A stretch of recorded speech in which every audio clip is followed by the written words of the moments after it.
মা গো, বাবারে, এ কি ভারী অসুখ হলো। বাবা গো, মরে গেলাম, আর তো পারি না। এই তো মহারাজ, আমি এসে গেছি। আমার খ্যাতির কথা আপনি তো নিশ্চয় শুনেছেন। আমি আপনার রূপ ঠিক নির্ণয় করে দেব। আপনি এত ভাবছেন কেন? হ্যাঁ চিকিৎসক, আপনি ঠিক করে দেখুন তো, দেখে বলুন তো ঠিক কি রোগ হয়েছে আমার। এই যে আমাদের মহারাজ, কবে থেকে তিনি অসুখে ভুগছেন।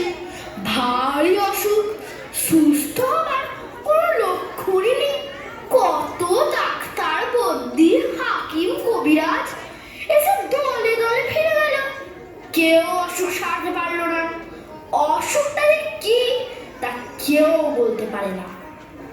হ্যাঁ তাই তো, মাথায় বরফ দেয়া হলো, পেটে সেক দেয়া হলো, পায়ে জোক লাগানো হলো, হাতে মাদুলি বাঁধা হলো, কিন্তু অসুখের কোনো কিনারাই হলো না।